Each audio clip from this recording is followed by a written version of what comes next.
Bien-aimés dans le Seigneur, bonsoir. Nous sommes dans la joie d'être une fois de plus avec vous. Hier, nous étions là, que Dieu soit béni. Et aujourd'hui, après cette brève exhortation de notre frère bien-aimé Chora, nous sommes encore là, une heure ou 2 heures avec mes bien-aimés. Je suis pas seul. C'est une joie énorme pour moi d'être là avec mon frère Yann, avec mon frère Freddy, et puis voilà, mon frère David. Bonsoir. Bonsoir. Bonsoir, bonsoir Blaise, bonsoir à tous. Que Dieu soit béni. Alors, ça va? Ouais, je disais donc bonsoir à tous, bonsoir Blaise, bonsoir frères et sœurs.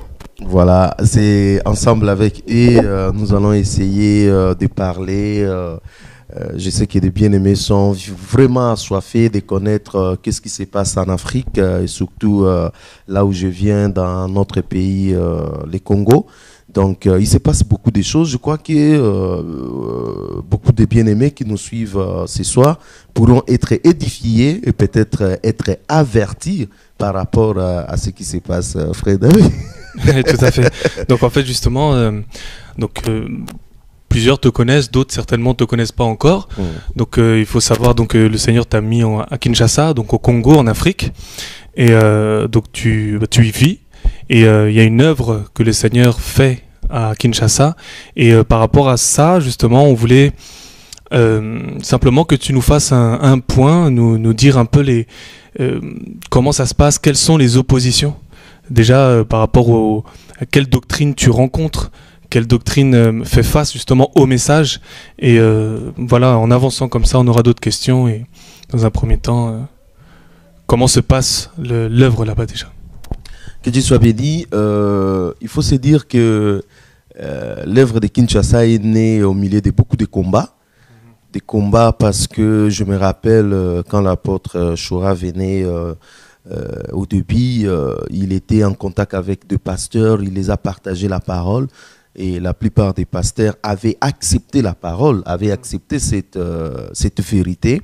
Mais craignant le peuple, craignant que leur entreprise tombe en faillite, le même pasteur qui ont accepté la parole au départ, ils ont renié ensuite la parole. Et non seulement ils ont renié la parole, ils se sont mis à combattre le frère avec le message. C'est dans ce sens-là, le Seigneur l'avait guidé de parler au peuple, c'est-à-dire de se détourner carrément de ces pasteurs qui semblaient comprendre les choses au départ, mais à la fin, ils n'ont rien compris. Et c'est dans ce sens-là, le message a commencé à retentir au milieu du peuple. Et c'est dans ce sens-là, nous sommes venus. Donc, je me rappelle quand je suis venu, j'ai trouvé des frères, des jeunes frères qui partageaient la parole. Je me disais, waouh, parce que là, déjà, j'avais quelque chose comme 17 ans de vie chrétienne dans un bâtiment.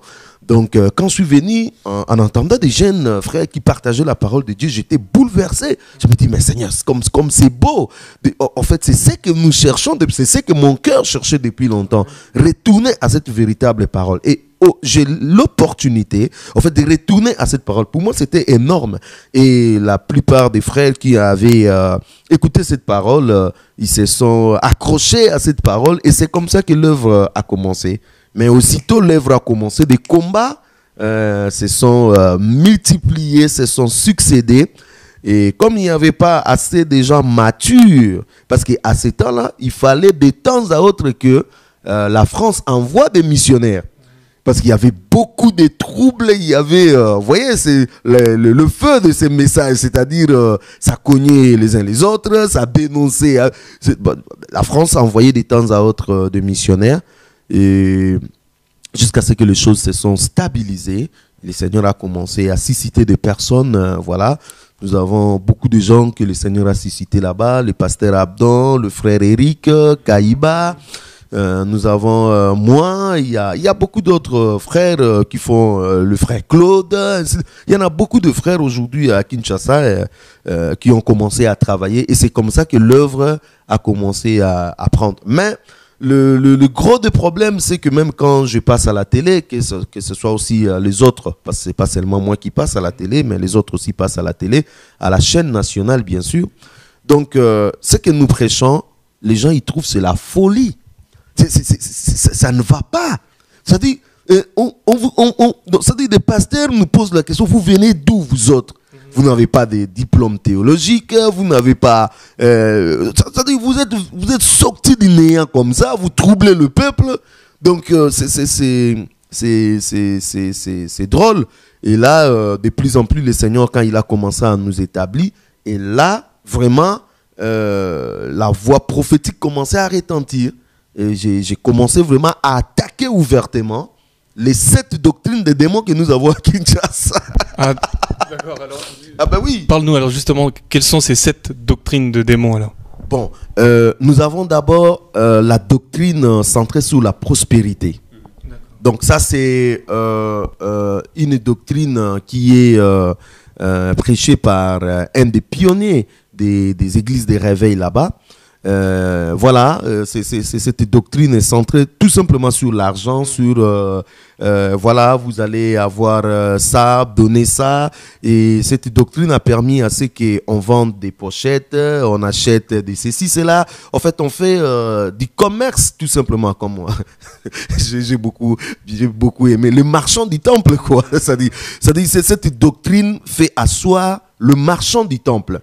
Et cette doctrine, je vous dis, à Kinshasa, si vous ne prêchez pas la prospérité, les gens ne viennent pas dans les assemblées. Il faut donner l'espoir, ce que j'appelle l'espoir diabolique aux gens, que vous aurez des voitures. Voilà, les gens ont envie des voitures, les gens, voilà, c'est-à-dire, c'est le matériel tout simplement. Or, la doctrine de la prospérité est un affront à la véritable parole de Dieu qui nous dit de chercher d'abord le royaume des cieux et les restes nous seront donnés par-ci quoi. Donc, c'est la première doctrine que nous avons là-bas, c'est la doctrine de la prospérité. Et la deuxième doctrine, c'est le Kingdom Now. C'est-à-dire la doctrine qui pousse les gens à régner maintenant. Alors que nous sommes des passagers sur la terre. C'est-à-dire notre temps ici, nous sommes des voyageurs. Alors, comme ces gens veulent régner maintenant, c'est là où est venue l'idée que nous sommes des ministres au même pied d'égalité que le ministre du monde. C'est-à-dire il faut avoir un garde du corps, il faut avoir une belle voiture, se mettre derrière, on te conduit, toujours habillé en 4 épingles, belle cravate, belle voiture, bien se présenter, les matuvis, un bon calico où papa pasteur est bien installé à côté du maman pasteur. Il y a même des calicots où les gens sont confortablement assis dans leur trône. Vous cherchez le nom de Jésus, il n'y en a pas, j'ai tout dénoncé ça. Donc le Kingdom Now a permis à ce qu'il y ait des alliances avec la politique. Dont la plupart des pasteurs sont dedans dans la politique, ils sont dans des histoires compliquées. Et quand il y a eu les élections, la plupart des pasteurs sont devenus candidats députés nationaux parce que c'est le Kingdom Now, les règnes maintenant. Donc ils ont oublié la parole qui dit que celui qui est appelé à son ministère doit s'attacher au ministère. Donc ils ont complètement oublié. Voilà, les églises sont devenues des endroits de discours de la politique. Donc le Kingdom Now fait à ce que nous devons régner maintenant, et ça bouleverse les chrétiens. La troisième doctrine, c'est la doctrine de la délivrance qui est diabolique, vraiment. Je vous dis, c'est diabolique parce que la délivrance qui s'est faite à Kinshasa, on vous fait une délivrance et le crapaud sort de votre corps. Ben, physiquement, oui. C'est un démon qui est sorti. Et bien, je les ai dit, comme vous avez déjà la possibilité de faire sortir les crapauds, de faire sortir, faites sortir aussi le mari de nuit. Moi, j'ai tellement envie de voir le mari de nuit, comment il est. Comme ça, tout le monde verra que, regarde comment le mari de nuit est, comment il est. Faites sortir toutes ces choses. Donc, c'est-à-dire, en fait, c'est la magie, tout simplement, dans l'église. Parce que je n'ai pas vu, ce sont des choses qui sont extra-bibliques. Donc, il y a des prophètes qui font des délivrances, qui vont dans des maisons des gens. Et puis il dit, il y a un esprit ici, il commence à creuser, et puis pas un gros boa sort. Donc en fait, tous nos charlatans qu'on avait dans le monde, ben, ils se sont habillés maintenant en habit des hommes de Dieu, et ils font toutes ces choses, c'est-à-dire des délivrances compliqué, délivrance avec du sel, c'est-à-dire vous amenez du sel et puis on vous délivre. La délivrance où le pasteur prépare la nourriture, maman pasteur prépare la nourriture, c'est une nourriture sacrée. Vous mangez, tous les démons, hop, ça sort.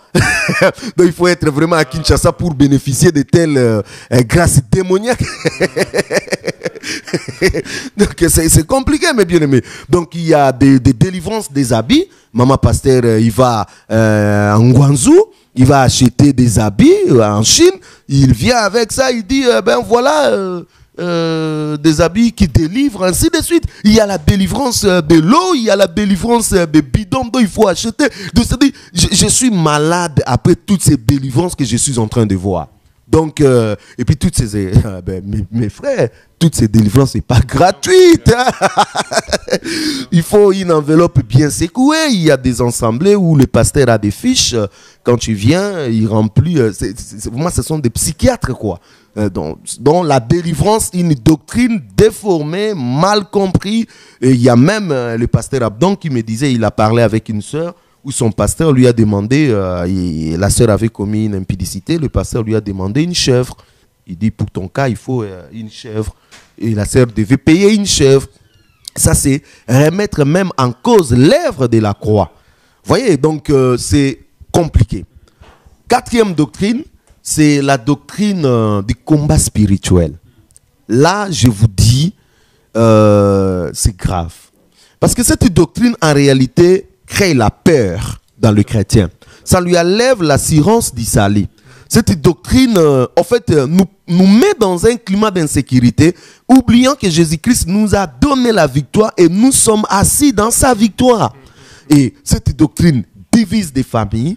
Donc, tu peux plus parler à ton père. Il faut connaître les états d'âme des gens. C'est-à-dire, comme je suis avec mon frère Yann comme ça, il faut que je connaisse son état d'âme. Il faut avoir bien un testeur pour tester et puis son état d'âme. Voilà.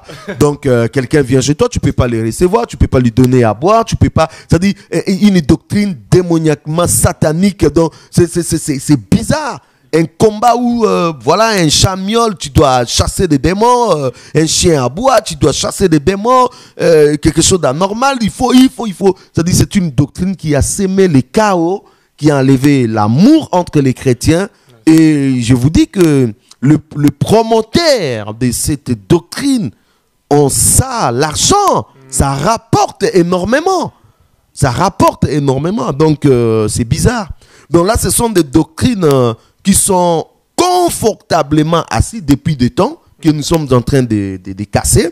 Et maintenant, il y a les 3 autres doctrines qui sont une nouvelle vague qui est arrivée, et ça a pris tellement de l'ampleur. La 5e doctrine, c'est les sacerdoces, où on apprend aux gens que vous n'êtes pas dans les sacerdoces, alors que la parole de Dieu nous dit, vous au contraire, vous êtes un peuple élu, un sacerdoce royal. Et Apocalypse nous dit clairement qu'il a fait de nous un royaume des sacrificateurs. Donc nous sommes bel et bien dans les sacerdoces. Et un groupe de gens se sont levés, ils disent que non, nous ne sommes pas dans les sacerdoces. Pour être dans les sacerdoces, il faut être introduit. Donc en réalité, les sacerdoces dont ils sont en train de parler, c'est un sacerdoce démoniaque. C'est de l'occultisme. Ce n'est pas la parole de Dieu. Alors, moi je leur dis clairement, nous sommes dans les sacerdoces et vous n'êtes pas dans les sacerdoces. Parce que quand vous refusez la parole de Dieu qui nous dit que nous sommes dans les sacerdoces royales, c'est que vous êtes dans un autre sacerdoce. Et vous voulez recruter les gens, amener ces gens dans les sacerdoces démoniaques. Mais les chrétiens, non. Et de plus en plus, les gens commencent à comprendre que le sacerdoce a été déjà accompli. Jésus-Christ lui-même étant le souverain sacrificateur, il nous introduit dans ces sacerdoces comme étant des sacrificateurs et qu'aucune personne ne peut nous mettre à l'écart. Donc ça, c'est vraiment une doctrine démoniaques qui sont prêchés par des gens renommés. Et ces gens, ils prêchent comme que Moïse, pour libérer le peuple de Dieu en Égypte, non seulement il avait le bâton que Dieu lui avait donné, mais Moïse a jeté les bâtons par terre. Et du coup, le bâton a avalé le bâton mystique des sages des pharaons, des magiciens des pharaons, et Moïse va récupérer ça après. Donc Moïse avait une puissance de Dieu et il avait aussi la puissance des pharaons, c'est-à-dire il avait la puissance de deux côtés. C'est ce qui a fait qu'il a libéré le peuple. Donc en gros, on est en train de dire aux gens qu'il ne faudrait pas seulement avoir la puissance de Dieu, il faut mélanger cela avec la puissance démoniaque. C'est ça le message qui est prêché aujourd'hui et c'est bien triste. Et quand j'entends de telles choses, ça me rend comme un fou, comme malade. Parce que tu ne peux pas te taire, il faut sortir de tes réserves, il faut défendre la parole. Et cela m'a coûté beaucoup. Parce qu'à un moment donné, c'est plus un secret, ils m'ont empoisonné. Vous comprenez? Ah ben oui. Oui, heureusement Dieu, Dieu merveilleux, frère, c'est pour ça qu'il faut aimer Dieu. Il faut aimer Dieu. J'ai vu comment je mourais et j'ai vu comment Dieu m'a relevé. Donc, c'est pour dire que frère, quand nous venons, nous dénonçons, nous savons ce qui nous attend. Ce n'est pas de la blague. C'est-à-dire des gens sont prêts à nous tuer. Ils nous tuent par leur langage. S'ils ont la possibilité de nous shooter comme ça, ils vont nous tuer. Et s'ils ont la possibilité de nous faire du mal, ils vont le faire. Mais nous bénissons Dieu parce que nous défendons et nous parlons d'un Dieu puissant et ce Dieu puissant nous défend. Et il ne nous laisse pas. Ni t'étais le secours de Dieu, nous serons déjà engloutis. Mais nous bénissons Dieu parce qu'il est là avec nous. Et la sixième doctrine, là c'est grave. Et c'est une doctrine qui est maintenant au milieu des jeunes. Ce sont des jeunes prophètes, entre guillemets, des jeunes docteurs, qui sont en fait à la base de cela, parce que déjà celui qui est à la base de cette doctrine, c'est un jeune qui a bien commencé et puis il est devenu un impudique carrément, et puis après voilà, chassé de son église là où il était, et puis voilà, belle image, belle ceci, comme il traînait déjà les gens, et il va lancer la doctrine d'angélologie. Donc l'angélologie, c'est une doctrine chez nous qui fait en fait culte aux anges. Il faut connaître ton ange gardien. Il faut travailler avec tes anges. Il faut donner des ordres à tes anges. Il faut rassembler un plus grand nombre des anges pour que tu sois un homme puissant. Il faut... C'est-à-dire, j'ai dit comme je dis, mais dans la Bible, on nous a montré seulement l'ange Gabriel et l'archange Michael. Mais d'où viennent tous ces anges que vous êtes en train de citer des noms? C'est-à-dire, je vous ai dit, ce ne sont pas des anges, ce sont des démons. Ce sont des démons. Et des gens, il y a même un pasteur qui dit qu'il faut apprendre comment commander à tes anges. Et là, je ne pouvais pas me retenir, je suis allé à la télé, je dis, écoutez, tu n'as aucun droit, aucun pouvoir de commander un ange, parce que des anges sont commandés par celui qui est assis sur le trône, le roi des rois, le seigneur des seigneurs. Et ils sont là, bien-aimés, ce n'est pas à toi. Pourquoi vous voulez perdre votre temps à connaître des anges? Paul dit, j'aimerais tellement connaître Jésus dans son hauteur, dans sa profondeur, dans sa largeur, dans tout. Connaître Jésus, c'est ce qui nous est en fait, le plus important. Pourquoi vous allez connaître les anges? Donc, c'est-à-dire cette doctrine met l'accent sur un culte des anges. Or, la Bible dit, si une autre personne vous amène un autre message, même si c'est un ange, qu'il soit anathème. Donc, vraiment, c'est malheureux. Et la dernière doctrine, là, c'est grave, c'est donné par un pasteur bien connu. Et ce pasteur a commencé à déraper. Je sentais l'occultisme, frère. C'est pour cela qu'il faut avoir une oreille exercée. Quand quelqu'un y parle, vous écoutez bien ce qu'il est en train de parler. Déjà, depuis 2-3 ans, je sentais comment ce pasteur glissait. Il commençait à dire, par exemple, que des chrétiens dans nos églises, nous devons avoir des os de nos saints. Ça donne la puissance. Ah oui? C'est-à-dire, moi, comme ça, je mets, des frères, vous devez récupérer mes os. Mettre ça dans la chair, mettre ça dans le temple, ça donne la puissance à l'église. Donc, déjà là, je sentais qu'il y avait l'occultisme qui était derrière. Et finalement, il va amener une bombe terrible. Hein. Il va enseigner tout simplement que tout chrétien a le pouvoir de sortir de son corps. Donc, cette doctrine de sortie du corps, de sortie de l'esprit du corps.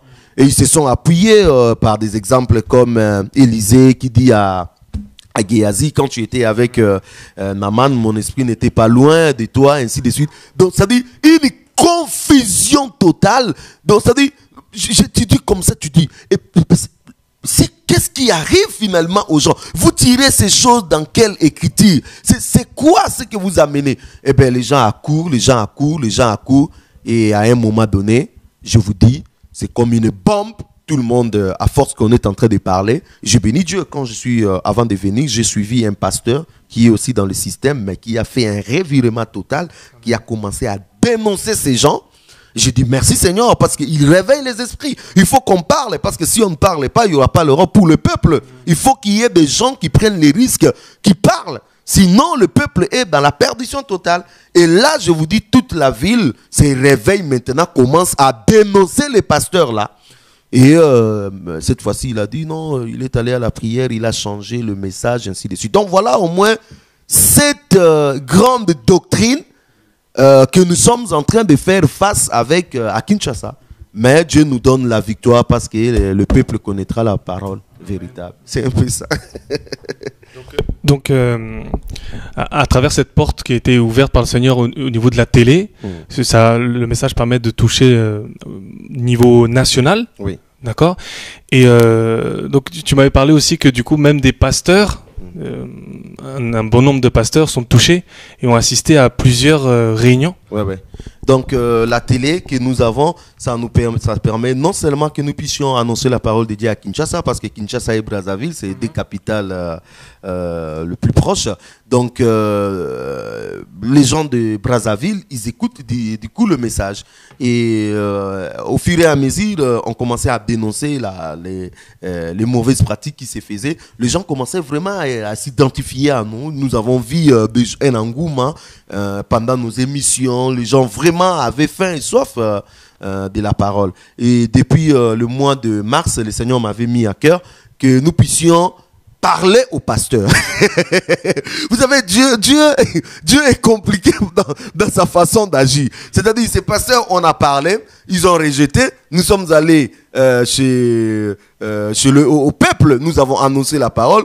Le peuple a accepté, d'autres ont boudé, ainsi de suite. Et le Seigneur nous dit, retournez encore auprès du pasteur, mais le Seigneur nous a donné des limites. Seulement aux zones rouges.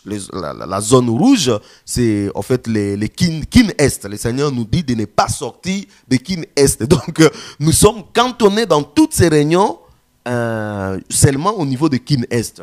Donc, c'était comme une aventure. J'ai commencé à contacter quelques pasteurs qui avaient une bonne moralité, bien qu'ils sont dans le système. Je partageais la parole avec eux et puis ils disaient, c'est pas possible, c'est pas possible. Je leur parlais des réalités du monde, l'information, comment les choses se mettent en place, le nouvel ordre mondial, tout. Ils ont été bouleversés et ils ont dit, alors on peut commencer. Et c'est comme ça que nous avons lancé la première réunion. Et dans la première réunion, nous avons eu 105 pasteurs. 105 pasteurs qui ont répondu présent. Et la parole est descendue ces jours-là. Ils ont dit, pasteur, il ne faut plus que nous puissions nous arrêter. Nous avons besoin de la parole. Et puis on a commencé à multiplier une deuxième fois. Et la troisième fois, nous avons eu 120 pasteurs. 120 pasteurs. Et la quatrième fois, et là maintenant, au mois de juillet, mi-juillet, nous aurons une grande réunion dans une très grande salle qu'on appelle Apocalypse. Et cette réunion, c'est tout simplement la captivité de l'évangile. Donc, au mois de juillet, nous aurons la captivité de l'évangile et des pasteurs eux-mêmes. Vous voyez comment Dieu fait des choses? Des pasteurs eux-mêmes, ils sont venus, ils ont dit, pasteur, cette grande réunion ne sera pas seulement pour le pasteur. Nous voulons à ce que ça soit ouvert à tout le monde. Je dis, alléluia. Amen. Donc, ça sera tout le monde présent. La captivité de l'évangile. Et c'est comme ça que le Seigneur est en train de travailler maintenant, de restaurer des pasteurs. Je me rappelle dans l'une des réunions, la parole est descendue. Et après la parole, l'Esprit du Seigneur a commencé à agir. Pour la toute première fois, un pasteur est venu me dire, il dit, depuis que je suis pasteur, je vais dans des réunions des pasteurs. C'est la première fois de voir des pasteurs en larmes. Première fois. Cela veut dire que c'est vraiment quelque chose qui dépasse. Nous avons mis ça dans RDC des vies. Donc, vous pouvez suivre juste des extraits parce que ce sont des réunions de 4 heures. Avec notre connexion faible, on ne saura pas vraiment le mettre, le balancer, mais on prend quand même 1 heure, on balance, ainsi de suite. Donc vous pouvez suivre, vous allez voir vraiment, Dieu nous assiste et l'œuvre de Dieu est en train d'avancer. J'aimerais vraiment que vous puissiez beaucoup prier pour nous, hein, parce que de plus en plus l'œuvre avance, de plus en plus nous sommes une cible hein, où le diable veut vraiment éliminer, éteindre cette voix. Et de plus en plus de pasteurs sont touchés. Et ce sont ces pasteurs qui vont ramener d'autres pasteurs. Non, non, non, venez écouter, venez écouter. Et vous voyez, ça commence à prendre. Il y a des pasteurs qui viennent de Kin Est, qui viennent à Kin l'Est. Donc ils viennent de Selembao, de Kintambo, de tout. Ils viennent de l'autre côté pour écouter la parole. Et nous bénissons Dieu pour ce qu'il est en train de faire. Et nous croyons qu'il fera encore au-delà. Vous aurez des nouvelles pour le mois de juillet, comment ça va se passer. Nous n'allons pas nous lasser, quoi. C'est un peu ça. Je ne sais pas, Yann, si... Amen, hein, que Dieu soit béni, c'est vraiment des très bonnes nouvelles. On bénit Dieu pour la parole qui se propage.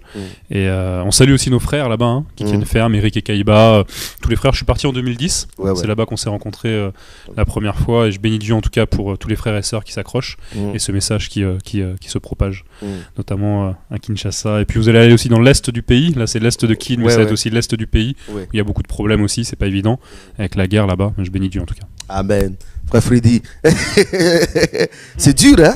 Je suis tellement dépassé par tout ce que tu viens de dire là. Mais bon, le plus important, c'est que malgré tout ce qu'ils font, le Seigneur finit toujours par amener les vrais enfants de Dieu à lui. Donc le diable, de son côté, il fait ce qu'il a fait, mais notre Dieu il est plus puissant. Donc, quel que soit ce que l'ennemi fait, le Seigneur, il est tout puissant, il est assez puissant pour ramener ses vrais enfants à lui. Donc, qu'il lui soit béni pour les pasteurs qui se répandent publiquement, jusqu'à ce qu'ils soient en larmes.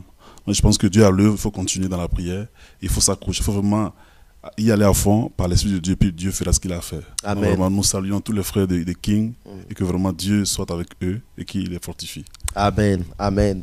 Si vous permettez, je voulais assez qu'on partage un verset dans 2 Pierre au chapitre 3.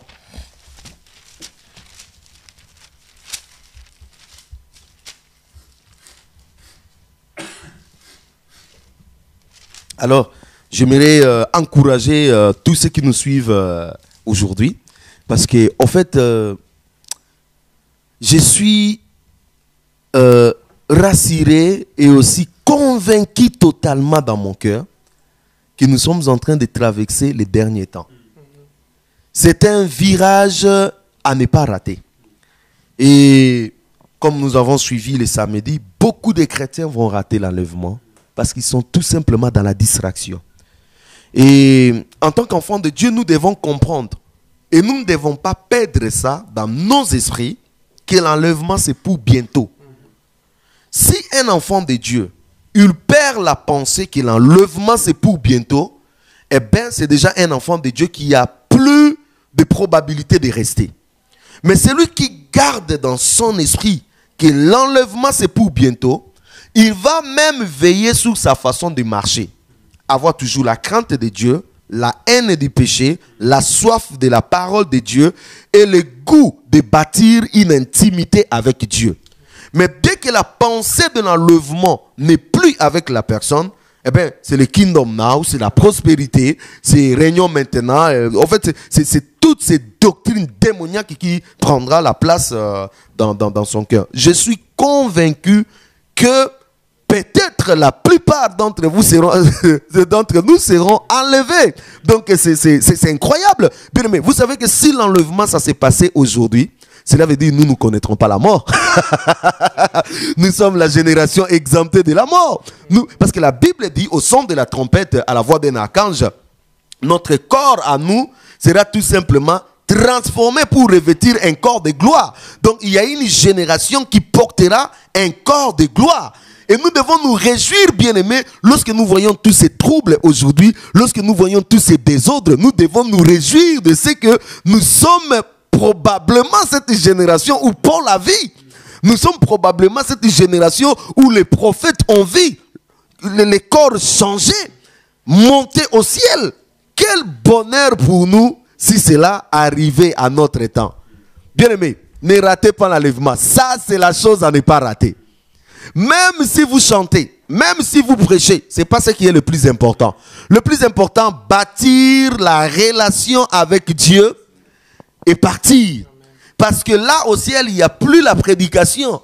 Là au ciel, il n'y a plus l'intercession. Là au ciel, il n'y a pas tel service, tel service. Là au ciel, on est là à genoux adorer le couronne. On enlève, on jette. Le Seigneur récupère le couronne, il te remet, tu jettes encore.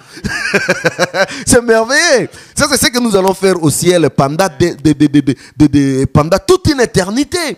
Enlever ta couronne, tu jettes, tu dis Seigneur, moi je ne suis pas digne. C'est toi qui mérites cette couronne. C'est toi qui as souffert. C'est ta grâce. C'est pas moi, Seigneur. Et le Seigneur te regarde et lui dit, oh Yann, tu as participé, tu as pris part à mes souffrances. Mets cette couronne. Tu prends comme ça. Oh, c'est beau, c'est beau, c'est beau. Après, quand tu regardes le Seigneur, tu dis Seigneur, je ne suis pas digne, c'est toi. Bien aimé, ne ratez pas le ciel. Ça, c'est un rendez-vous à ne pas rater.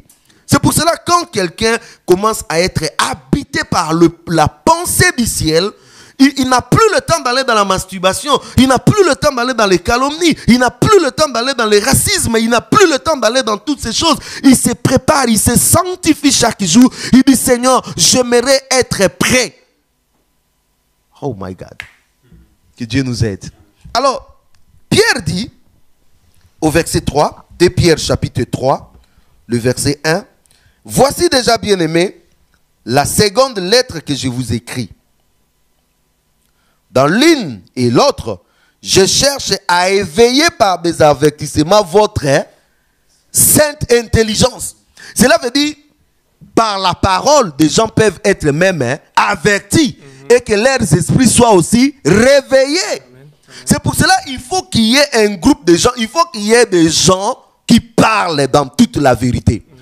La parabole des 10 vierges, la Bible dit tous ils étaient endormis. Mais au milieu de la nuit, quelqu'un a crié. Et quand la personne a crié, les autres se sont réveillés. Les 10 se sont réveillés. Donc s'il n'y a pas de gens qui crient, s'il n'y a pas de gens qui proclament cette parole dans toute la vérité, eh bien les gens seront toujours dans une intelligence morte. Une intelligence, habituée avec le monde. On ne peut pas s'habituer avec le monde. Qui s'habitue avec le monde, il devient lourd pour être enlevé. La plupart des gens se sont habitués avec le monde. Voilà pourquoi on se plaît de parler comme le monde, de s'habiller comme le monde, de manger comme le monde, de boire comme le monde, de marcher comme le monde, de faire tout comme le monde et surtout, d'avoir une église équivalente au monde. Parce que le monde aussi a son église. Hein? Tous ces francs-maçons, ces rosicruciens, ainsi de suite, ils vont dans des églises. Mais quelle sorte des églises? Les églises habituées à l'ère Trump, quoi. Ils sont ni inquiétés, ni... Ça, ce sont des églises où le serment, c'est bien même connu par la personne qui vient. Mais non, moi, je ne veux pas tel mot, enlever tel mot, mettez tel mot. Ça, c'est Babylone. Donc, il faut que nous crions. Et lorsque nous crions, les gens sont réveillés, leur intelligence est réveillée. Afin que vous vous souveniez des choses annoncées d'avance par les saints prophètes et du commandement du Seigneur et Sauveur enseigné par vos apôtres. Ici, ce qui est plus important est que en tant que disciples, nous devons avoir en permanence ce qui nous a été enseigné. En fait, le base. Qu'est-ce que l'apôtre Paul nous a enseigné? Parce que l'apôtre Paul n'a pas enseigné seulement les chrétiens primitifs, les chrétiens du départ. Non, il nous a enseigné, bien que nous n'étions pas encore là, mais cette parole, les paroles de l'apôtre Paul, les paroles de Pierre, les paroles de tous ces prophètes et apôtres de l'agneau, nous concernent. Cela veut dire il nous enseigne. Qu'est-ce qu'il nous a enseigné? Quelles sont les bases que nous avons réussies? Alors, tout un véritable chrétien, lorsqu'il écoute la parole de Dieu, même si cette parole, je ne sais pas moi, est proclamée par un ange, il doit se référer aux bases, aux termes, aux fondements. Quels sont les fondements? Est-ce que cette parole qui m'est enseignée est conforme aux fondements? Si cette parole est conforme aux fondements, dis Amen. Mais si cette parole n'est pas conforme aux fondements, n'acceptez jamais cela. N'acceptez jamais cela. Alors, pour que vous sachiez que cette parole est conforme au fondement, cela veut dire que vous devez garder le fondement en vous. Vous avoir toujours dans votre esprit ce qu'on vous a enseigné. Sinon, ça ne passera jamais. Or, la plupart des chrétiens, ils n'ont pas de base.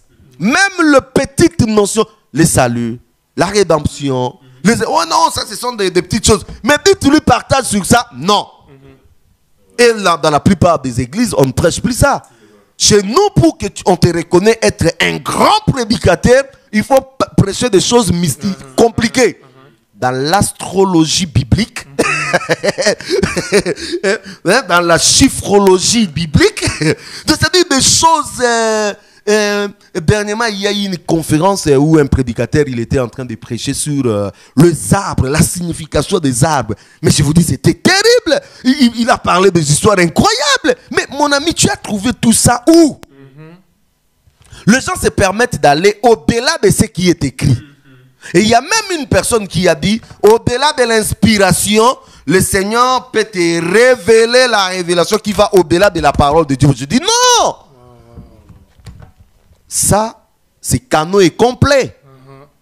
Il n'y a pas une autre révélation. La révélation, c'est ce que nous avons de Genèse à l'Apocalypse. Aujourd'hui, nous avons que des illuminations. Le Seigneur peut t'illuminer par rapport à une révélation qui est déjà écrite. Cela veut dire toute révélation que les gens nous disent, révélation, qui n'est pas cadrée avec la parole de Dieu, n'est pas révélation. En réalité, c'est une inspiration démoniaque. C'est ça la réalité. Et la plupart des chrétiens, ils ont oublié complètement tout ce qu'on nous a enseigné sur la fin des temps, sur les signes qui vont précéder le retour de Jésus, sur la sanctification, sur les choses qui vont arriver. Les gens oublient. Et vous voyez des chrétiens qui disent ben, c'est pas pour un problème si les homosexuels se marient entre eux. Mais tu as un problème avec la parole. C'est pas non. On essaye de dire, c'est-à-dire le monde t'emporte déjà. Tu commences à accepter le tout. Ben ouais, c'est pas grave. C'est grave, hein.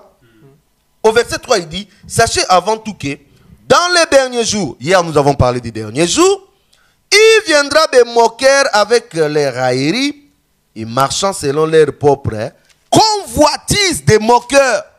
Donc, au-delà de tout ce que nous avons dit hier, les gens seront égoïstes, fanfarons, amis de l'argent, blasphémateurs, aimant le plaisir plus que Dieu, irréligieux, ainsi de suite. Nous avons aujourd'hui encore un groupe de gens que vous devez comprendre, ce sont des moqueurs. À Kinshasa, il y a un pasteur qui a dit ouvertement à la télé, il ne faut plus dire Jésus-Christ revient bientôt. Il faut dire tout simplement Jésus-Christ revient. Parce que c'est bientôt là, trouble les gens. Ça, c'est un moqueur. Il se moque de Dieu.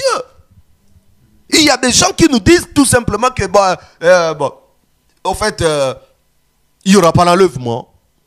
Il n'y aura pas l'enlèvement. En fait, ce sont des histoires. C'est grave. Ça, c'est se railler de Dieu. C'est moquer de Dieu. Tout ce que la parole de Dieu nous dit est oui et amen. Et ça s'accomplira. Même si ça tarde, ça s'accomplira. La promesse, non. Quand la parole de Dieu est libérée, oh my God, frère, même si ça tarde, ça finira par atteindre la cible. Donc, si déjà Jésus dit qu'il y aura l'enlèvement, bien aimé, même s'il y a des contestations, même s'il y aura l'enlèvement, l'église sera enlevée. Et moi, je crois que nous partirons. Amen. Parce que nous soupirons derrière ça. Paul soupirait derrière l'enlèvement. Pierre soupirait derrière ça. Des chrétiens d'autrefois, ils ne savaient même pas qu'ils vont mourir. Pour eux, la mort, ils ne s'attendaient pas à cela. C'est pour cela, un Thessalonicien, Paul devait recadrer quand même les choses, parce que là, les frères commençaient à dire, c'est quoi cette affaire, nous mourrons encore, tout. Il dit, non, pas de problème pour ceux qui meurent. Nos frères qui nous ont précédés dans la gloire, il n'y a pas de problème. Lorsque la trompette va sonner, d'abord, priorité sera à eux. Parce qu'ils seront ressuscités, ils porteront les corps de gloire, et nous, ensuite, nous serons transformés, nous porterons un corps de gloire, un corps glorieux.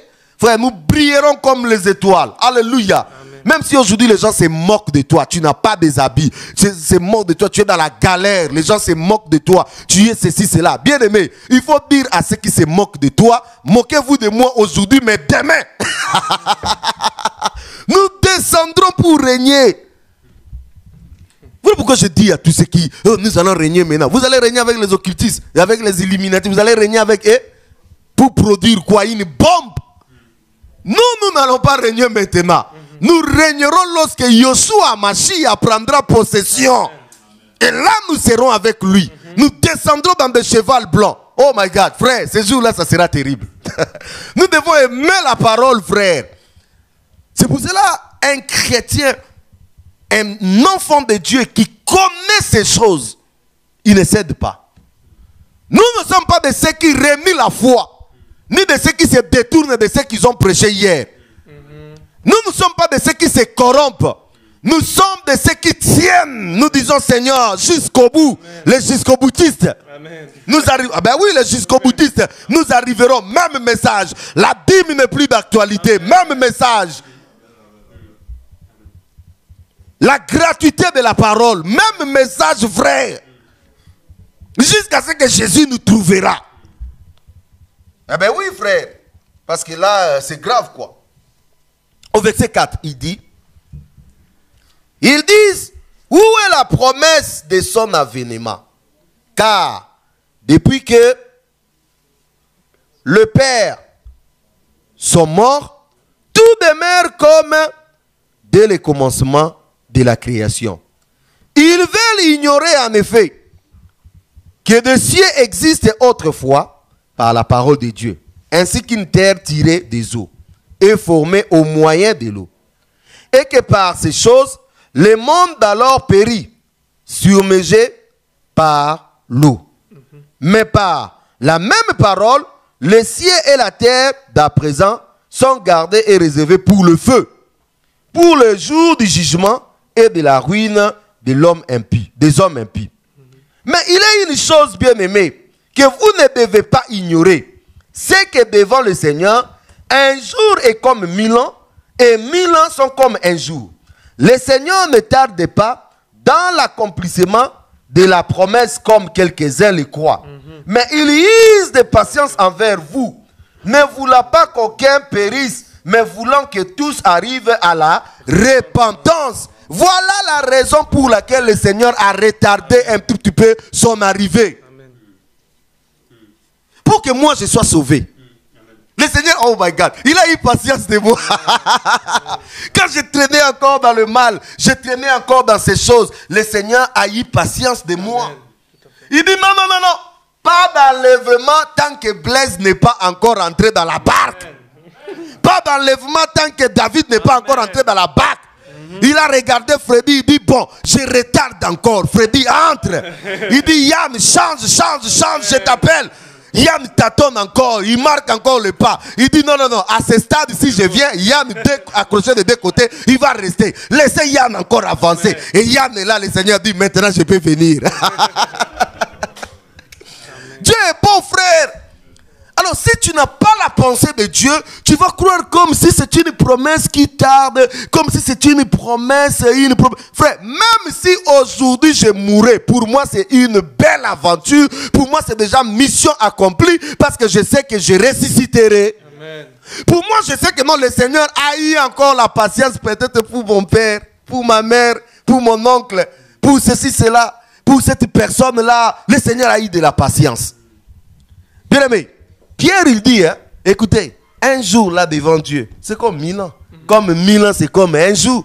C'est nous qui calculons 1000 ans, 2000 ans, 2000 ans, 2000 ans. Le Seigneur, il voit 2000 ans comme des jours. En fait, notre façon de voir les choses empêche les gens de venir au Seigneur. Alors que le Seigneur regarde encore sa table et il y a encore des chaises vides. Il faut qu'il y ait des gens qui vont entrer dans la possession de l'héritage. Il dit, allez dans des carrefours, allez dans des coins de rue, allez, annoncez, criez, appelez ces gens-là qui n'étaient pas destinés, des impudiques, des escrocs, des voleurs, criez, ramenez-les dans le royaume. Oh, c'est beau le Seigneur, frère. Dieu a eu patience pour nous sauver. Il veille sur l'accomplissement de la parole. Et un jour, il dira, bon, maintenant, c'est fait. On peut maintenant. Parce que, frère, n'oubliez pas, dès que nous serons enlevés, ce qui nous attend d'abord, c'est les noces de l'agneau. Oh my God, frère, les noces. Les noces, frère, les noces. Les noces. C'est une grande fête, hein? certainement il y aura la nourriture du ciel. L'entrée du ciel. Frère, ça ce ne sont pas des choses, il faut rêver. Moi je rêve le ciel. Je rêve. Les gens ils disent des fois, frère, vous rêvez trop. Oui, laissez-nous rêver trop. Nous avons tellement besoin du ciel que nous rêvons le ciel. Écoutez, chez nous, si quelqu'un rêve l'Europe, il va commencer à te dire même des avenirs de l'Europe. Mais lui n'a jamais été ici. Il te dit, bon, tu vois, au niveau de Tour Eiffel, ah, mon ami, toi, tu n'as jamais été là. Comment tu sais toutes ces choses? Il rêve. Il rêve. Et en tant que chrétien, nous devons rêver le ciel. Je rêve. Je me... Oh my God. Comment cela va se passer? Seigneur, dis-moi un peu. Souffle-moi un tout petit peu. On se moque tellement de moi. Les gens parlent tellement de moi. Je suis tellement outragé. Je suis tellement malmené. J'aimerais que tu me dises. Et là, le Seigneur dit, petit, calme. Tu as déjà mangé le gibier du ciel. Le gibier du ciel. Préparé par des anges. Des mets circulants, frère. Des mets circulants. Tu as déjà mangé. Tu as déjà goûté au vin du ciel. Servi par des anges. Est-ce qu'il t'est déjà arrivé d'être invité par un grand roi, pas Louis XIV? J'étais aujourd'hui à Versailles. Je suis allé voir la gloire ancienne, frère. J'ai regardé, j'ai dit, si c'est ça le domaine d'un roi, à combien plus forte raison le domaine de mon Dieu? Le domaine de mon Jésus, frère. Le domaine de Jésus est plus que ça. Frère, Dieu va nous accueillir. Nous serons avec lui. Toute une éternité de gloire. Nous n'allons jamais nous fatiguer, ni même nous ennuyer, frère. Nous passerons notre temps dans la gloire avec le Seigneur. Comment tu peux rater ça? Comment tu peux arriver à rater ça? Frère, ce soir que Dieu réallume le feu qui est en nous. Même si là où tu commençais à aller, tu titubais là, le péché commençait à vouloir venir. Aujourd'hui, tu vas dire, péché, tu veux me faire rater les ciels. Stop! Là-bas, loin de moi, au nom de Jésus, j'aimerais tellement m'accrocher. Les gens se moquent de toi. Oh, ton âge. Ils te font pression. Il faut avoir déjà un enfant. Il faut sauter sur le premier qui arrive. Dis non. Tu peux avoir l'enfant et après, ton âme. Tu peux avoir tout et après, ton âme. Ce qui est le plus important pour nous, c'est être enlevé. Partir avec le Seigneur. Oh, pour partir, bien aimé, la condition de base, la sainteté. Il faut que tu te reposes là sous la sainteté. Parce que le mensonge, les abominables, tous ces marchands du temple n'hériteront pas le royaume des cieux. Ceux qui vont hériter, ce sont des gens qui ont persévéré. Persévérer veut dire avoir la part, cette part de souffrance. Accepter des fois de manquer, mais de ne pas être dans le magouille. Accepter des fois d'être marché. Accepter ceci. Pourvu d'atteindre l'objectif. Et là, plusieurs personnes n'arrivent pas. Il y a des gens qui disent, mais pasteur, tu sais que moi, je peux m'en passer de ma petite copine là aujourd'hui et demain, mais c'est plus fort que moi, c'est plus fort que moi. Ah! Plus fort que... Tu joues avec le ciel. Tu joues avec le ciel.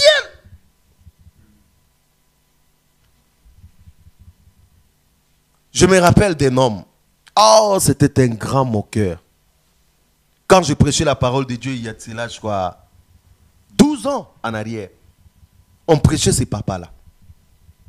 Quand vous lui prêchez, la question qu'il nous posait toujours, est-ce que vous pouvez me prêcher la parole? Je suis né avant vous, j'ai prié Marie avant vous, j'ai tenu la Bible avant vous, j'ai fait tout avant vous. Et vous venez là, vous voulez me prêcher la parole? Vous pouvez me prêcher la parole? Quelle parole vous allez me prêcher? Mais un alcoolique. Un vrai alcoolique. Il s'est moqué de nous, il s'est moqué du royaume, il s'est moqué du message. Ben, les amis, Jésus ne va pas venir. Laissez Jésus calme auprès du Père, il ne va pas venir. Il s'est moqué, frère. Un jour, atteint de cirrhose de foie. Ton péché t'atteindra. Ce que tu sèmes, c'est ce que tu moissonneras. Et là, dans le lit de l'hôpital, alité, il a envoyé, allez me chercher ces jeunes gens-là, qu'ils me parlent de Jésus. Au lit. Bien aimé, il y aura des gens qui seront sauvés. Ils entrent au ciel, mais pas une grande couronne là-bas au ciel. La personne qui était dans l'occultisme, dans la magie, dans l'impudicité, dans tout ça, à la dernière minute de sa vie, il donne sa vie à Jésus, il entre au ciel. Eh bien oui, c'est une évidence. Il entre au ciel. Mais, quelle couronne. Par rapport à toi qui as souffert. Par rapport à toi qui as combattu, qui s'est levé pour défendre la vérité, l'évangile véritable, insulté par des gens. Tu as traversé des forêts, tu as traversé des rivières, tu as pris le risque, tu es arrivé dans des endroits où dans ta vie tu ne pouvais même pas imaginer que toi tu pouvais être là. Les gens se moquent de toi. Regarde celui-ci, regarde celui-ci. Oh, je me rappelle encore quand mes bien-aimés sont venus en Afrique, au Congo. Ils sont montés dans des... C'était drôle, frère. Mais pour Jésus, on a fait... On n'a pas regardé les belles voitures de la France. On a fait ça pour Jésus. Et vous croyez que ça va passer comme ça? Ben non, bien-aimé. Ce jour-là, lorsque nous serons au ciel, Jésus se souviendra de tout ça. Et il dira, hé, toi là, viens rester là à côté de moi. Reste à côté de moi. Frère, là, on récupère les choses. Frère, nous allons récupérer les choses. Il te dit, qu'est-ce que tu veux toi, Seigneur? J'ai souffert beaucoup en France là-bas. Retourne-moi en France. Là, on m'avait crucifié là. Et le Seigneur te dit, bon, toi, tu vas gérer un peu la France là. Frère, pas d'élection. Pas de ceci, cela. On dit, c'est lui qui va gérer. Frère, nous régnerons avec lui. Si ce n'est pas le cas, fermons nos Bibles. Mais nous savons que nous régnerons avec lui. Là où il sera, nous serons. Là où il passera, nous passerons. C'est comme le fil et l'aiguille. Là où l'aiguille passe, le fil va passer. Nous sommes comme des fils derrière l'aiguille, Yoshua Mashiach. Là où Jésus passe, nous passons, frère. Le ciel, frère. Et c'est ce message qui est balayé dans nos églises. On ne veut plus prêcher le ciel. On ne veut plus dire aux gens, prépare-toi pour l'enlèvement. On ne veut plus dire aux gens, sanctifiez-vous. On ne veut plus nous faire rêver du ciel. C'est la terre, de belles voitures, des jeeps qui sortent. Et à quoi sert à un homme de gagner toute la terre s'il perdait son âme? Qu'est-ce qu'un homme donnera à l'échange de son âme? Rien. Nous voyons des milliardaires, ils meurent, ils laissent tout ça. Les riches et les pauvres Lazare. Ah ben, les riches avaient une belle vie, hein? Mais quand il est mort, c'est alors qu'il s'est rendu compte qu'il n'avait pas une belle vie. Et les pauvres Lazare qui mangeaient des miettes qui tombaient, mon ami, il avait déjà préparé son éternité. Ils arrivent là-bas, les choses changent. Et là, ça sera pour toute une éternité. Beaucoup de gens sont aveuglés par leur diplôme. Moi, bac, plus. Et ça fait quoi? Tu vas mourir, on ne va même pas t'enterrer avec ça. Ça va rester, je ne sais moi où. Au moins, c'est moi, trop de moi, ça te tue. Laisse-le moi, viens à Jésus. Amen. Il dit au verset 12, j'aime ça. Le jour du Seigneur viendra comme un voleur. En ces jours, les cieux passeront avec fracas, les éléments embrasés se dissoudront et la terre avec les œuvres qu'elle renferme se consumera. Le jour du Seigneur viendra comme un voleur. Bien aimé, un voleur qui vous donne avis d'un vol, ce n'est pas un voleur. Là, il faut chercher un autre mot. Il te dit, monsieur, je passerai dans ta maison le vendredi à minuit 45 et j'ai envie de voler ta télé. Ça, ce n'est pas un voleur. Parce que là, tu ne dors pas à minuit. Tu vas bien chercher la police, on va parquer la police ça et là. Comme ça, quand le voleur vient, on l'attrape, on dit, bon, monsieur, tu es un apprenti voleur. Ça ne se passe pas comme ça. Un voleur vient le jour où tu t'attends le moins. Un voleur vient le jour où tu ne t'attendais même pas. Et là, il fait son coup. Il y a seulement des conséquences. Il est déjà passé. Et le Seigneur va choisir cet exemple. Il dit, il va venir comme un voleur.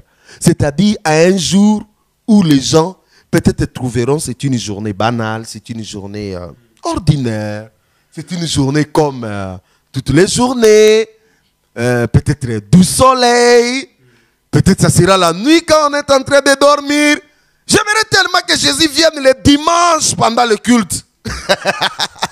Frère, il y aura des scandales. Il y aura des pasteurs que les gens vont se saisir et dire, mon ami fait sortir toutes nos dîmes. Parce que toi tu es resté et tu nous entraînes aussi avec toi. Mais ce qui est vrai, ça serait un jour où ceux qui jouent la guitare, ils joueront leur guitare, excitation charnelle, il est là, il est là, il est là, et puis pas, il est déjà parti, il n'est pas là. Le jour du Seigneur sera comme un voleur. Frère, bien-aimés, préparons-nous. Préparons-nous. Pour les autres, l'enlèvement se passera, ils sont dans les trains. Vous qui êtes dans le train, vous oubliez que vous êtes chrétien, vous commettez une grosse erreur. Dans le train, on va regarder comme ça, pas, vous n'êtes plus là, vous êtes déjà parti. D'autres, ça sera en train de conduire. Pas, vous êtes déjà parti. Et votre voiture va aller entrer, je ne sais pas moi où, il y aura des catastrophes, bien aimé. Après, hein. D'autres, ça sera dans l'avion. Il allait dans une mission X. Et puis, pas, l'enlèvement, ça se passe. D'autres, ça va se passer en pleine prière. Les autres, ça sera en train de manger. D'autres, ça sera... C'est pour cela, partout où nous sommes, quoi que nous fassions, soyons chrétiens. Soyons de véritables chrétiens qui attendent le retour de Jésus. Ne soyons pas comme des chrétiens d'aujourd'hui qui attendent le dimanche matin quand ils viennent dans leurs assemblées. Là, il se souvient qu'il avait parlé mal à Paul, il avait fait ceci à André, il avait fait ceci à tel, il avait fait ceci, cela. Donc, c'est là où il se répond. Et si Jésus-Christ venait avant ta repentance, ta place sera où? Ta place sera où? Qui sait que Jésus revient bientôt? Maintenant, il est chrétien partout. Qui sait que Jésus-Christ revient bientôt? Il s'apprête en tout. Même lorsqu'il est seul, personne ne le voit. Il sait qu'il y a un Dieu au ciel qui le voit. Qui sait que Jésus-Christ revient bientôt? Même lorsque il fait ses documents en dehors des frères de l'assemblée. Bien-aimé, en dehors des frères des assemblées, il reste chrétien. Il ne dit pas que non, ici, j'étais Mambweni. Ici, je deviens Angala. Non! Il est chrétien. Parce qu'il sait que ça peut arriver à n'importe quel moment. Le jour du Seigneur, hein, frère, ça sera dur. Ça sera dur.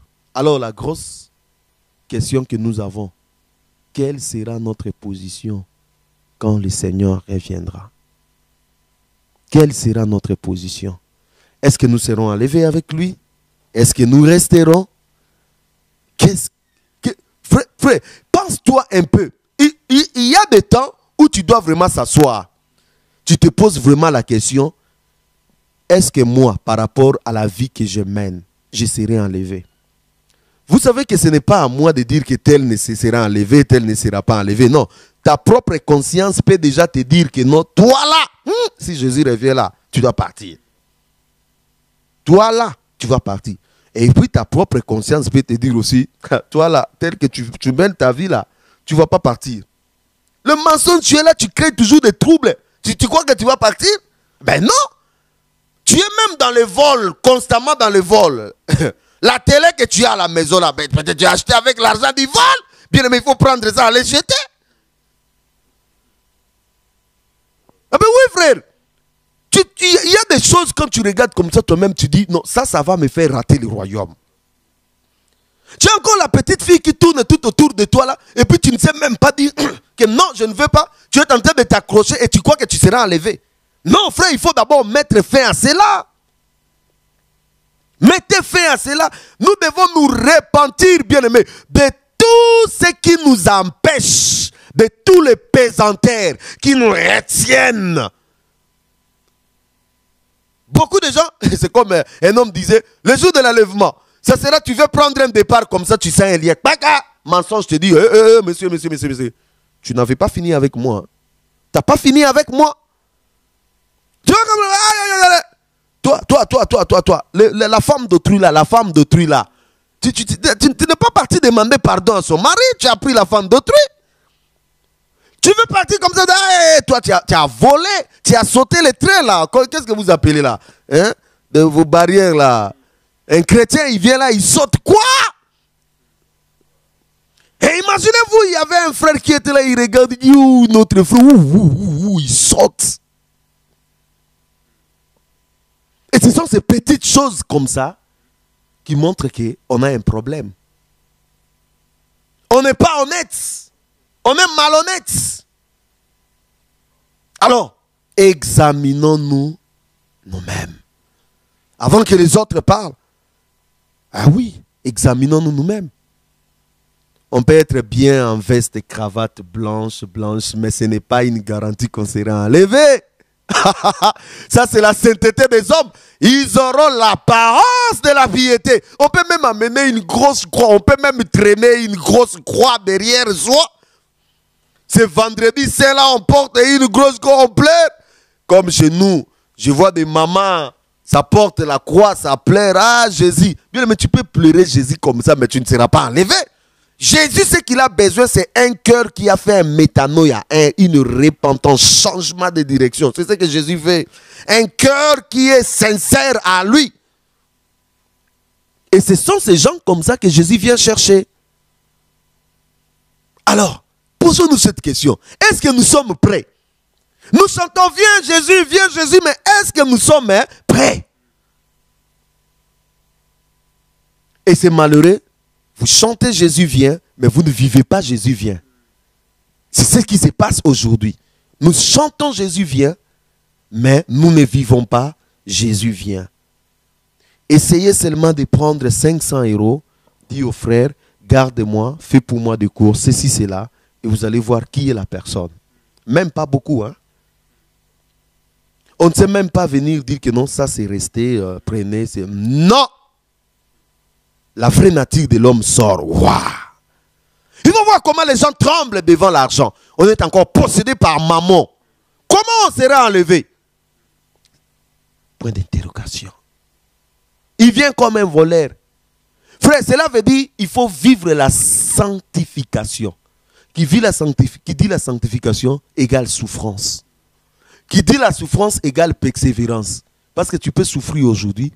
Demain, tu dis, Seigneur, je suis fatigué, j'ai beaucoup souffert. Comme une sœur qui disait, mes frères, vous comprenez-moi aussi, comprenez-moi aussi. Comprenez-moi aussi. C'est toi qui dois comprendre la Bible. C'est toi qui dois comprendre Dieu. Dieu pleure lorsque nous sommes dans le péché. Ce qui fait mal encore à Dieu, c'est connaître la vérité et ne pas appliquer la vérité. Là, ça fait mal à Dieu. Il pleure. Il dit, mais celui-ci, il sait que ça, c'est mauvais. Mais il le fait quand même. Enfin, c'est grave. C'est grave. Que Dieu nous aide.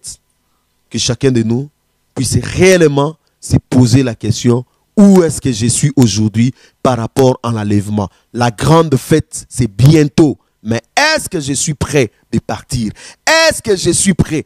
Est-ce que ce jour-là j'irai? Est-ce que ce jour-là mon corps sera transformé? Est-ce que ce jour-là je porterai ce corps de gloire? Est-ce que ce jour-là je vais rencontrer Jésus que j'ai tant chanté, tant prié, tant aimé, face à face dans les airs? Est-ce que je serai là? Que Dieu bénisse tous ceux qui tiennent encore bon. Qui dit, Seigneur, malgré les épreuves, malgré les difficultés, malgré les manquements, malgré les souffrances, nous tenons bon. Nous disons, Seigneur, nous sommes pour là. Nous vivons pour toi. Que Dieu bénisse ces gens. Des jeunes sœurs qu'on se moque. Où toute la famille est en train de dire, toi tu es comme une folle. Regarde ce que les gens de ton âge font. Mais regarde ta vie, tu es quand même misérable. Tu es ceci, cela. Les gens te disent, mais toi, qu'est-ce qui se passe dans ta tête? À ton âge, tu pouvais faire ça, ça, ça, ça. Mais tu dis, non, j'aimerais Jésus, j'aime Jésus. Bien aimé, que Dieu bénisse tous ses frères, toutes ses sœurs qui tiennent encore, qui disent non au péché, oui à Jésus. Que Dieu vous bénisse ce soir. Et j'aimerais vous encourager, t'aimer bon, parce que très bientôt, la trompette va sonner. Très bientôt, nous partirons. Tiens bon, frère. Parle à ta femme. Ma femme, tiens bon. C'est vrai que le monde est en train de balloter. C'est vrai que le monde nous attire. Il y a des envies. Mais mon épouse, tiens bon, tiens bon. Très bientôt, ça sera le départ. Parle à tes enfants.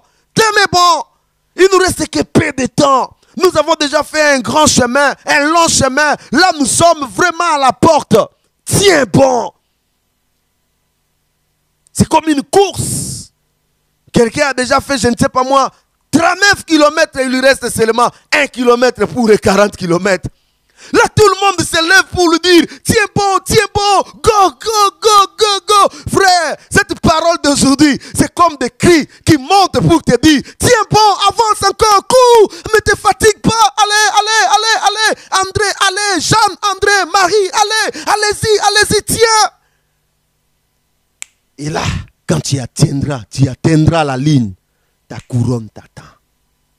Le Seigneur te regarde, il te dira, bon et fidèle serviteur. Frère, j'ai fini par là. Paul, il sentait déjà le moment de son départ arriver. Et il parle. Il dit, je sais que le moment de mon départ arrive, mais je sais aussi une chose. C'est lui que j'ai servi. C'est lui que j'ai souffert pour lui. Il prépare pour moi une couronne. Ma couronne m'attend. Frère, nous devons avoir l'assurance de Paul. Qu'est-ce qui t'attend? Oui. Non, moi ce qui m'attend, si je meurs aujourd'hui, c'est la couronne de la justice. Et cela doit être l'assurance de tout un chacun de nous. Alléluia, que Dieu soit béni. Voilà, il y a certainement quelqu'un qui peut avoir...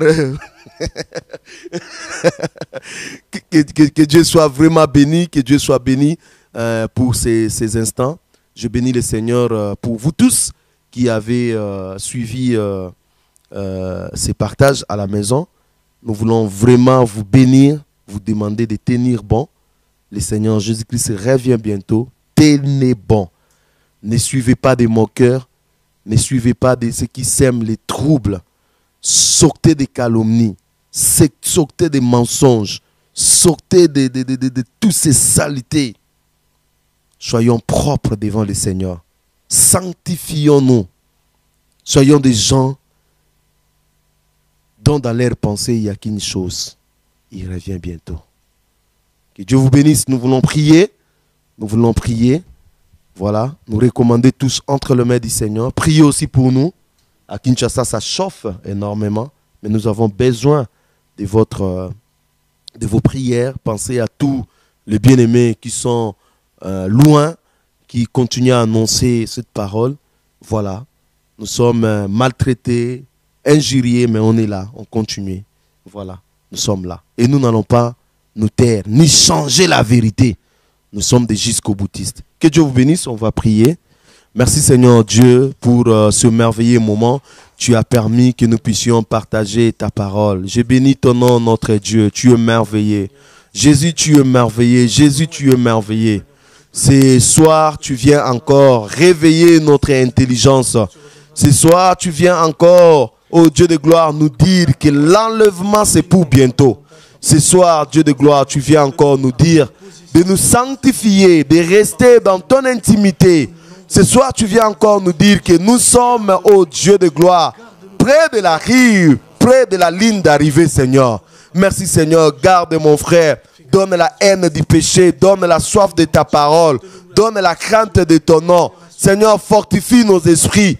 Éloigne de nous, ô mon Dieu, éloigne-nous du péché, Seigneur. Nous voulons te craindre, te servir, marcher correct dans la justice, dans la sanctification, Seigneur. Nous voulons, ô Dieu de gloire, être la lumière. Nous voulons obéir, Seigneur, être des enfants qui font ta joie, Seigneur. Nous ne voulons pas être dans des scandales, dans des troubles. Nous ne voulons pas être dans la confusion, Seigneur. Remplis-nous d'assurance, Seigneur. Remplis-nous d'assurance, Dieu de gloire. Que ton nom soit béni.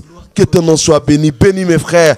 Oh Seigneur, Dieu de gloire. Fortifie mes frères. Fortifie mes sœurs, Seigneur. Merci, Seigneur. Merci, Seigneur. Merci, Seigneur. Nous voulons aller annoncer ta parole partout, que tu reviens bientôt. Même ceux qui ne connaissent pas, Seigneur, nous voulons sonner la trompette, que tu reviens bientôt. Merci, Seigneur, pour ce que tu fais. Que la gloire et l'honneur te reviennent. Merci, Seigneur. Au nom de Jésus-Christ. Amen. Voilà, que Dieu vous bénisse. Merci beaucoup. Si le Seigneur tarde à venir, nous allons nous retrouver dans un autre moment de partage. Entre-temps, portez-vous bien. Amen.